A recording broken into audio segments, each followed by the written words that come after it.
വണ്ടിയും കൊണ്ട് നമ്മൾ സർവീസ് സെൻറ്ററിൽ പോകുന്നതിന് മുമ്പ് ഈ കാര്യങ്ങൾ ശ്രദ്ധിച്ചാൽ സർവീസ് സെൻറ്ററിൽ ചെന്നുള്ള പ്രശ്നങ്ങളും ഒഴിവാക്കാം, അതുപോലെ നമ്മുടെ പണവും പോകാതെ നമുക്ക് രക്ഷപ്പെടുത്താം. എല്ലാവർക്കും നിതിൻസ് ഗരാജിൻ്റെ പുതിയൊരു വീഡിയോയിലേക്ക് സ്വാഗതം. ഇന്നത്തെ വീഡിയോ നമ്മുടെ വാഹനങ്ങൾ സർവീസ് സെൻറ്ററിൽ കൊണ്ടുപോകുന്നതിന് മുമ്പ് നമ്മൾ എന്തെല്ലാം കാര്യങ്ങൾ ശ്രദ്ധിക്കണം, അതുപോലെ സർവീസ് സെൻറ്ററിൽ കൊണ്ടുപോയി കഴിഞ്ഞാൽ അവിടെ നമ്മൾ എന്തെല്ലാം കാര്യങ്ങൾ ശ്രദ്ധിക്കണം എന്നുള്ളതിനെ പറ്റിയുള്ള ഒരു വീഡിയോയാണ്. എല്ലാവരെയും വീഡിയോയിലേക്ക് സ്വാഗതം ചെയ്യുന്നു. അതുപോലെ തന്നെ ചാനൽ സബ്സ്ക്രൈബ് ചെയ്യാത്തവർ ചാനൽ സബ്സ്ക്രൈബ് ചെയ്ത് സപ്പോർട്ട് ചെയ്യുക. അതുപോലെ തന്നെ വീഡിയോ ഫുള്ളായി കാണാൻ ശ്രമിക്കുക. ഇതെല്ലാവർക്കും ഉപകാരമുള്ളൊരു വീഡിയോയാണ്. വീഡിയോ സ്കിപ്പാക്കാതെ അവസാനം വരെ കാണാൻ ശ്രമിക്കുക. അപ്പോൾ നമ്മൾ എന്തൊക്കെയാണെന്നുള്ളത് നോക്കാം. ആദ്യം തന്നെ നമ്മൾ വണ്ടി സർവീസ് സെൻറ്ററിൽ കൊണ്ടുപോകുന്നതിന് മുമ്പ് സർവീസ് സെൻറ്ററിൽ വിളിച്ച് നമ്മുടെ വണ്ടിയുടെ ബുക്കിംഗ് എടുക്കണം. നമ്മുടെ വണ്ടി എന്നതാണ് കൊണ്ടുചെല്ലാണ്ട്. കാരണം വെച്ചാൽ നമ്മൾ ബുക്ക് ചെയ്യാതെ പോയി കഴിഞ്ഞാൽ അവരും ബാക്കിയുള്ളവരുടെ ബുക്കിംഗ് ഉണ്ടെന്ന് പറഞ്ഞ് നമ്മുടെ വണ്ടി ഡിലേ ആക്കാനും എല്ലാം സാഹചര്യമുണ്ട്. അതുകൊണ്ട് നമ്മൾ വണ്ടി ബുക്ക് ചെയ്തിട്ട് മാത്രം സർവീസ് സെൻറ്ററിൽ പോകാൻ ശ്രമിക്കുക.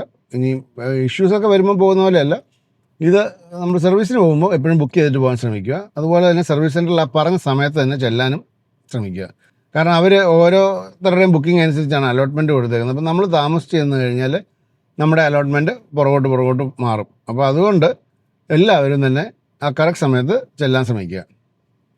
അടുത്തൊരു കാര്യം, നമ്മൾ സർവീസ് സെൻറ്ററിൽ കൊടുക്കുന്നതിന് തലേദിവസം തന്നെ ഒരു ചെറിയൊരു പേപ്പർ എടുത്തിട്ട് നമ്മുടെ വണ്ടിക്ക് എന്തെല്ലാം പ്രശ്നങ്ങൾ നമ്മൾ ഈ ഒരു കാലഘട്ടത്തിൽ കണ്ടിട്ടുണ്ട്, സർവീസ് സെൻറ്ററിൽ പറയേണ്ട പ്രശ്നങ്ങൾ എന്തെല്ലാം ഉണ്ട് എന്നീ കാര്യങ്ങളും കൂടെ നമ്മളൊരു പേപ്പറിൽ നോട്ട് ചെയ്ത് വെക്കുക. ഈ കാര്യങ്ങളൊക്കെ തന്നെ നമ്മൾ സർവീസ് സെൻറ്ററിൽ ചെന്നിട്ട് അവരോട് അത് വിശദമായി പറഞ്ഞ് മനസ്സിലാക്കുക. അല്ലെങ്കിൽ അവസാനം അവർക്ക് കൺഫ്യൂഷനാവും, അവർ നമ്മൾ പറഞ്ഞതൊന്നും ചെയ്യുകയില്ല, നമുക്കത് പിന്നീട് ഒരു ബുദ്ധിമുട്ടായി മാറുകയും ചെയ്യും. അതുപോലെ നമ്മൾ സർവീസിന് കൊടുക്കുന്നതിന് മുമ്പ് നമ്മളൊരു വണ്ടി മേടിച്ച് കഴിഞ്ഞാൽ തന്നെ നമ്മൾ ആ നമ്മുടെ വണ്ടിയുടെ മാനുവലുണ്ട്, ഏതൊക്കെ കാര്യങ്ങൾ സർവീസ് ചെയ്യണം, എന്തെല്ലാം കാര്യങ്ങളാണ് ഓരോ സർവീസിനും ചെയ്യേണ്ടതെന്നുള്ള കൃത്യമായിട്ട് അതിനകത്ത് മെൻഷൻ ചെയ്തിട്ടുണ്ട്. അത് നമ്മൾ പ്രത്യേകം ശ്രദ്ധിക്കുക. അല്ലാതെ സർവീസ് അഡ്വൈസേഴ്സ് പറയുന്നത് ബ്ലൈൻഡായിട്ട് നമ്മൾ വിശ്വസിച്ച് പോയി ചെയ്യാൻ പോയാൽ നമ്മുടെ കാശ് ആ വഴിക്ക് പോകും.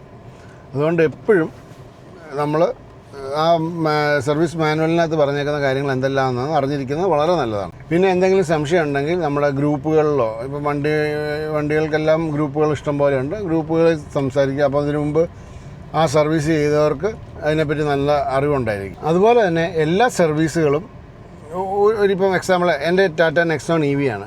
EVയുടെ 60,000 സർവീസ് കഴിഞ്ഞാൽ പിന്നെ എല്ലാം റിപ്പീറ്റേഷനാണ്. വേറെ പുതിയ കാര്യങ്ങളൊന്നും വേറെ ഒരു സർവീസിനും ചെയ്യുന്നില്ല, എല്ലാം റിപ്പീറ്റേഷനാണ്. അത് നമ്മൾ നമ്മുടെ സർവീസ് മാനുവലിനകത്ത് നോക്കിക്കഴിഞ്ഞാൽ നമുക്കറിയാൻ പറ്റും.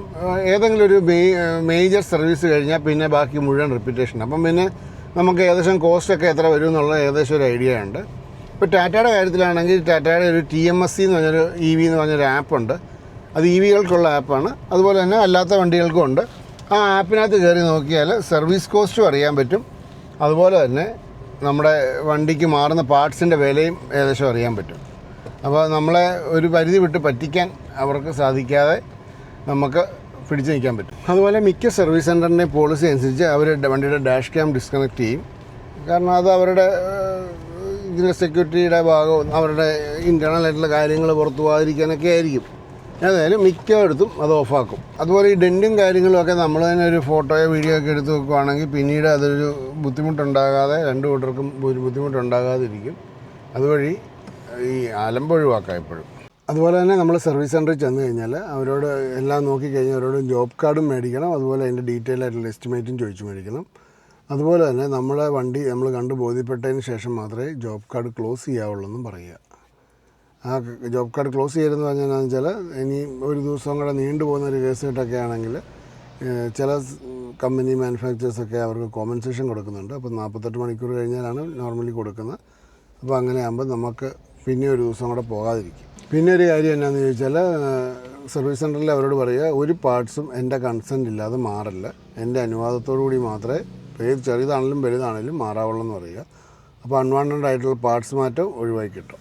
പിന്നെ ശ്രദ്ധിക്കേണ്ട കാര്യങ്ങൾ, നമ്മുടെ വണ്ടിയുടെ വാറണ്ടി പോളിസിയും കാര്യങ്ങളും എങ്ങനെയാണെന്നുള്ളതൊക്കെ ഒന്ന് മനസ്സിലാക്കി വെക്കുക. പിന്നെ സർവീസ് സെൻറ്ററിൽ ചെന്നൊരു അടിയുണ്ടാക്കേണ്ട കാര്യം വന്ന് അടിയുണ്ടാക്കുക, ഇല്ലെങ്കിൽ വെറുതെ അടിയുണ്ടാക്കേണ്ട കാര്യം ഒഴിവാക്കാൻ പറ്റും. പിന്നെ ഉള്ളത് നമ്മൾ അൺവാണ്ടഡ് ആയിട്ടുള്ള ആഡ്-ഓൺസ്, അതായത് AC disinfection, engine protection, റോഡൻ protection spray, അങ്ങനെ പല പല കാര്യങ്ങൾ അവർ നമ്മുടെ നിന്ന് കാശ് മേടിക്കാൻ വേണ്ടി പറയും.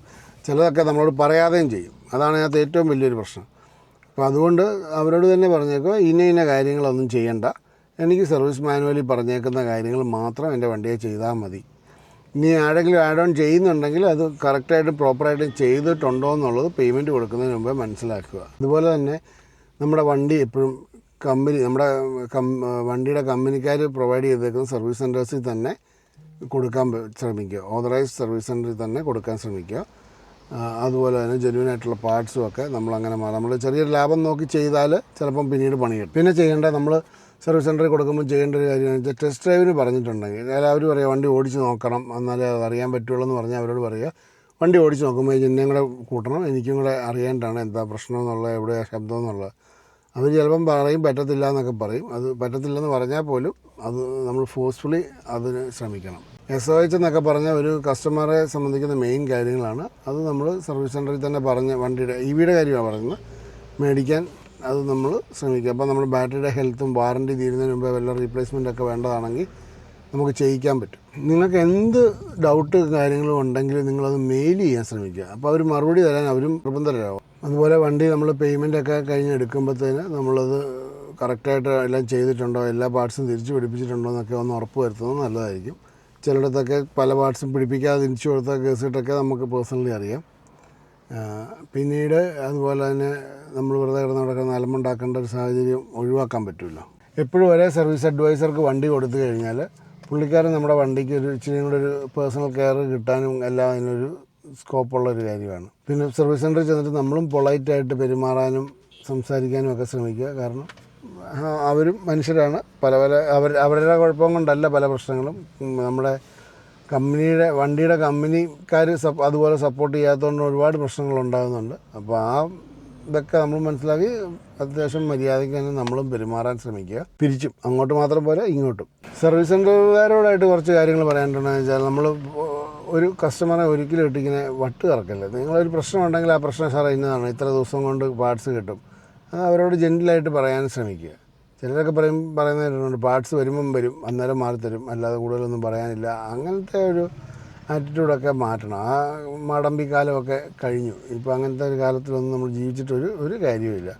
നമ്മൾ സർവീസ് സെൻറ്ററിനെ കുറ്റം പറയുമ്പോൾ സർവീസ് സെൻറ്റർ ഭാഗത്ത് ചില എറോസൊക്കെ വരുന്നുണ്ട്. പക്ഷേ സർവീസ് സെൻറ്ററിനേക്കാളും കൂടുതൽ വണ്ടിയുടെ മാനുഫാക്ചറിങ് കമ്പനി സർവീസ് സെൻറ്ററിനെ പ്രോപ്പറായിട്ട് പ്രൊട്ടക്റ്റ് ചെയ്യുകയും സപ്പോർട്ട് ചെയ്യുകയും ചെയ്തില്ലെങ്കിൽ അവർക്ക് ഈ ചെയ്യുന്നതിൻ്റെ അത്രയും പോലും കറക്റ്റായിട്ട് കാര്യങ്ങൾ ചെയ്ത് നമുക്ക് തരാൻ പറ്റാത്തൊരു സാഹചര്യം ഉണ്ടാകും. അത് നമ്മുടെ സർവീസിനെയും വണ്ടിയുടെ ലൈഫിനെ എല്ലാം ബാധിക്കും. എല്ലാം കൊണ്ട് നമ്മൾ പെടും. കസ്റ്റമേഴ്സുമായിട്ട് ഓപ്പണായിട്ട് ഷെയർ ചെയ്യേണ്ട കാര്യങ്ങൾ കമ്പനിയാണേലും സർവീസ് സെൻറ്റേഴ്സ് ആണെങ്കിലും ഷോറൂമുകാരാണേലും അത് കറക്റ്റായിട്ട് ഷെയർ ചെയ്യുക. അപ്പോൾ അങ്ങനെ നമ്മൾ ഈ കാശ് ആരുടെയും വിലപ്പെട്ടതാണല്ലോ, കമ്പനിക്കാരുടെ മാത്രമല്ല നമ്മുടെയും കാശ് വാല്യൂ ഉണ്ടല്ലോ. പിന്നെ ഒരു കസ്റ്റമറുടെ പെർമിഷൻ ഇല്ലാതെ ഒരിക്കലും ആഡ് ഓൺസ് ഒന്നും ചെയ്യാൻ പാടില്ല. എന്തിനാണ് ഇങ്ങനെ ചെയ്യുന്നത്? കസ്റ്റമറിനോട് ചോദിച്ചിട്ട് ചെയ്യത്തില്ല. എന്നിട്ട് കസ്റ്റമർ വെള്ളം വെച്ച് കഴിയുമ്പോൾ തന്നെ അയ്യോ സാറേ എന്നാൽ അത് മാറ്റിയേക്കാമെന്ന് പറഞ്ഞ് മാറ്റുന്നത്. അപ്പോൾ അത് ചെയ്തിട്ടില്ലാത്തതുകൊണ്ടല്ലേ മാറ്റുന്നത്. നമ്മുടെ വണ്ടിക്കുള്ള പ്രശ്നങ്ങൾ എന്താണോ അത് അവരെ നല്ലപോലെ പറഞ്ഞ് ബോധ്യപ്പെടുത്താനുള്ള ഒരു സ്കില്ല് നമുക്കും വേണം. അത്യാവശ്യം ഇന്നാണ് പ്രശ്നം, ഇന്നോടത്ത് നമുക്ക് ഒച്ച കേൾക്കുന്നുണ്ട്, അല്ലെങ്കിൽ ഇന്ന പോലെ വണ്ടി ഓടിക്കുമ്പോൾ ഇന്നൊരു ബുദ്ധിമുട്ടുണ്ട് എന്നുള്ള കാര്യങ്ങളും കൂടെ പറഞ്ഞ് ക്ലിയർ ആക്കണം. സർവീസ് സെൻ്ററുകാരും 1-2 കാര്യങ്ങളും അവരും മനസ്സിൽ വിചാരിക്കുക, ഞങ്ങൾ നിങ്ങളുമായിട്ട് യുദ്ധം ചെയ്യാൻ വരുന്നവരല്ല, നിങ്ങളുടെ സേവനം കിട്ടിയാലേ ഞങ്ങൾക്ക് സ്മൂത്തായിട്ട് പോകാൻ പറ്റുള്ളൂ എന്ന് നിങ്ങളും കൂടെ മനസ്സിലാക്കുക. എക്സ്പീരിയൻസ് ഉള്ള ആൾക്കാരെ സർവീസിന് വെക്കുക. കാരണം വെച്ചാൽ ഇല്ലെങ്കിൽ ഞങ്ങളും ഇത്രയും രൂപ മുടക്കി വണ്ടി എടുത്തിട്ട് ഞങ്ങളും പെട്ടുപോവുകയല്ലേ. അതുപോലെ പാർട്സ് കോമൺ ആയിട്ട് എറേഴ്സ് വരുന്ന പാർട്സൊക്കെ സ്റ്റോക്ക് ചെയ്യാനും ഒക്കെ ശ്രമിക്കുക. കാരണം ഞങ്ങളും വഴി കിടക്കുന്നത് ഞങ്ങൾക്കും ഒരു ബുദ്ധിമുട്ട്, നിങ്ങളുമായിട്ട് കിടക്കുന്ന വഴിയുണ്ടാക്കുന്നത് അത് വേറൊരു ബുദ്ധിമുട്ട്. ചില സർവീസ് സെൻറ്റേഴ്സിലൊക്കെ നമ്മൾ ചൂടായാൽ മാത്രമേ ഒരു കാര്യങ്ങൾ ശ്രദ്ധിച്ചിട്ടുള്ളൂ. അതെന്തുകൊണ്ടാണെന്നുള്ള അറിയത്തില്ല. മര്യാദയ്ക്ക് വർത്തമാനം പറയുന്നതിന് അവർക്ക് ഇഷ്ടമില്ലാത്തതുകൊണ്ടാണോ? അപ്പോൾ അങ്ങനത്തെ കാര്യങ്ങളും കൂടെ സർവീസ് സെൻ്ററുകാരും കൂടെ ഞങ്ങൾക്ക് ഒരു സപ്പോർട്ട് തരണം. എന്നാലേ ഞങ്ങൾ ഈ വണ്ടിയൊക്കെ കറക്റ്റായിട്ട് കൊണ്ടുവന്ന് സർവീസ് ചെയ്യാനും ഒക്കെ. പലരും വാറണ്ടി കഴിഞ്ഞിട്ട് വേറെ സർവീസ് സെൻ്ററിൽ പുറത്തൊക്കെ കൊടുത്ത് ചെയ്യിക്കാൻ നിർബന്ധിതരാകുന്നത് ഈയൊക്കെ ഇങ്ങനത്തെയൊക്കെ കാരണങ്ങൾ കൊണ്ടാണ്. നമ്മൾ ആഡ് ഓൺസൊക്കെ നിങ്ങൾ ചെയ്യുന്നത്, നിങ്ങൾ AC ഡിസ്ഇൻഫെക്ഷൻ സർവീസ് മാനുവലിൽ പറഞ്ഞിട്ടില്ല. അങ്ങനത്തെ പല പല കാര്യങ്ങളുണ്ട്. അതായത് റോഡ് ആൻഡ് പ്രൊട്ടക്ഷൻ, ഇതൊന്നും പറഞ്ഞിട്ടില്ലാത്ത കാര്യങ്ങൾ. അതൊക്കെ കസ്റ്റമറോട് ചോദിച്ചിട്ട് ചെയ്യുക. സാറേ ഇങ്ങനെയുള്ള കാര്യങ്ങളുണ്ട്, അത് വല്ലതും ചെയ്യണം, വേണ്ട സാർ വാഷ് ചെയ്യണ്ടെങ്കിൽ വാഷ് ചെയ്യണ്ട, അങ്ങനത്തെ ഉള്ള കാര്യങ്ങൾ. അതുപോലെ സർവീസ് സെൻറ്ററിൽ അലൈൻമെൻറ്റ് നോക്കണമെന്നൊരു നിയമവുമില്ല. നമുക്ക് പുറത്ത് ചെയ്യണമെങ്കിൽ നമുക്ക് പുറത്ത് ചെയ്യാം. അതുകൊണ്ട് വണ്ടി കൊണ്ടുപോയില്ലെന്നൊരു കറക്റ്റായിട്ടുള്ള സമയത്ത് ചെല്ലുക. പിന്നെ നമ്മുടെ സമയം കഴിഞ്ഞ് അവർ വണ്ടി എടുക്കുന്നില്ലെങ്കിൽ CRMനെ കസ്റ്റമർ റിലേഷൻ മാനേജർ കാണും, അവരെ കണ്ട് കാര്യം പറയുക. അങ്ങനെയുള്ള കാര്യങ്ങളും കൂടെ നമ്മൾ ഓൾട്ടർനേറ്റ് ആയിട്ട് ചെയ്യണം. നമ്മൾ ഇപ്പം കുറച്ച് ദിവസം കിടക്കുന്ന ഒരു പ്രോസസ്സാണ് വണ്ടിയുടെ എങ്കിൽ നമ്മൾ വീട്ടിലിരുന്നുകൊണ്ട് മാത്രം കാര്യമില്ല, ഇടയ്ക്ക് പോയൊന്ന് അന്വേഷിക്കണം എൻ്റെ വണ്ടി എന്തായി എന്നുള്ളതൊക്കെ നമ്മളും അന്വേഷിക്കണം. പിന്നെ സർവീസ് സെൻ്ററുകാരെ തെറി വിളിക്കുന്നതിനോട് എനിക്ക് വലിയ അഭിപ്രായമൊന്നുമില്ല. കാരണം അവരും നമ്മളെപ്പോലെ മനുഷ്യരാണ്. ചില തെറ്റുകളൊക്കെ അവരുടെ ഒന്നും ഭാഗത്തും കുറേയൊക്കെ അങ്ങോട്ടും ഇങ്ങോട്ടും വിട്ടുവീഴ്ചകളൊക്കെ ചെയ്തു പോയാലേ ഈ പ്രസ്ഥാനം നമുക്ക് വണ്ടി സുഗമമായിട്ടും സമാധാനമായിട്ടും കൊണ്ടു നടക്കാൻ പറ്റുള്ളൂ. അല്ലെങ്കിൽ നമുക്ക് സർവീസ് സെൻ്റർ എന്ന് പറഞ്ഞാൽ പണ്ടാരോ എന്നുള്ളൊരു ആറ്റിറ്റ്യൂഡായിപ്പോവും. അതുകൊണ്ട് അങ്ങനത്തെ കാര്യങ്ങളും നമ്മൾ കുറച്ചും കൂടെ ശ്രദ്ധിക്കണം. നമ്മൾ കുറച്ച് വിജിലൻ്റായി കഴിയുമ്പോൾ അവരും അതനുസരിച്ച് അവരുടെ അടവും മാറ്റും. കുറച്ചും കൂടെ ബെറ്റർ സർവീസും കാര്യങ്ങളും അവർ തരാൻ ശ്രമിക്കും. ചറമറ വണ്ടി ഇറക്കുന്നതിലല്ല കാര്യം, ഇറക്കിയ വണ്ടികൾ കറക്റ്റായിട്ട് സപ്പോർട്ട് കിട്ടുന്നുണ്ടോ എന്നുള്ളത് നോക്കുന്നതാണ് ഒരു കമ്പനിയുടെ ഏറ്റവും വലിയൊരു കാര്യം. അല്ലാതെ നമ്മൾ ഒരു വണ്ടി എടുത്തു അതോടുകൂടി നമ്മളെ ഉപേക്ഷിച്ചു എന്നൊക്കെ പറയുമ്പോൾ ഭയങ്കര സങ്കടകരമാണ്. നമ്മൾ തന്നെ സോഷ്യൽ മീഡിയയിലൊക്കെ കാണുന്നില്ല, പലയിടത്തും പല ഇഷ്യൂസ് ഉണ്ടാകുന്നതാണ്. ഇരു കൂട്ടരും വിചാരിച്ചാൽ മാത്രമേ കാര്യങ്ങൾ സമാധാനപരമായിട്ട് പോകത്തുള്ളൂ. അപ്പോൾ അങ്ങനെയുള്ള പ്രശ്നങ്ങളൊന്നും ഉണ്ടാക്കാതെ എല്ലാവരും സന്തോഷത്തോടെ പോവുക. സർവീസ് സെൻ്ററിൽ വരുന്നവനൊരു അകൽച്ച തോന്നരുത്. ഞാൻ എപ്പോഴും വണ്ടി സർവീസ് കൊടുക്കുന്ന ഒരേ അഡ്വൈസർക്കുമാണ്. ആ അഡ്വൈസറായിട്ട് നമുക്കൊരു മാനസികമായിട്ടുള്ളൊരു അടുപ്പമുണ്ട്. അപ്പോൾ അങ്ങനെ കൊടുക്കുകയാണെങ്കിൽ അവരാണല്ലോ നമ്മുടെ വണ്ടി, സാറിൻ്റെ വണ്ടി വന്നോ എന്നാൽ നോക്കിയേക്കാം, എന്തെങ്കിലും പ്രശ്നം ഉണ്ടെങ്കിൽ പേഴ്സണലായിട്ട് പറയും. അതുപോലെ മാറേണ്ടാത്ത കാര്യമാണെങ്കിൽ മാറണ്ടെന്ന് തന്നെ പറയും. അപ്പം അങ്ങനത്തെ ചെറിയ ചെറിയ കാര്യങ്ങളും കൂടെ നമ്മളും ശ്രദ്ധിക്കുക. അപ്പോൾ സർവീസ് സെൻ്ററുകാർ ഈ ഒരു കാര്യം അവരുടെ മദർ കമ്പനിയോട് പറഞ്ഞ് എങ്ങനെയെങ്കിലും സപ്പോർട്ട് മേടിച്ച് തന്നാൽ ഞങ്ങൾ ഹാപ്പി ആയിട്ട് പോകും. അപ്പോൾ എല്ലാവർക്കും ഈ സർവീസ് സെൻ്ററിനെ ബേസ് ചെയ്തിട്ടുള്ള വീഡിയോ ഉപകാരപ്പെട്ടെന്ന് പ്രതീക്ഷിക്കുന്നു. ഇഷ്ടപ്പെട്ടെങ്കിൽ എല്ലാവർക്കും ഷെയർ ചെയ്ത് കൊടുക്കുക. ഇത് മറ്റുള്ള വണ്ടിക്കാർക്കും എല്ലാം ഉപകാരപ്പെടുന്ന ഒരു വീഡിയോ ആയിട്ടാണ് എനിക്ക് ഫീൽ ചെയ്തേക്കുന്നത്. അപ്പം എല്ലാവരും സപ്പോർട്ട് ചെയ്യുക. Okay, bye. അപ്പോൾ അടുത്ത പ്രാവശ്യം കാണാം.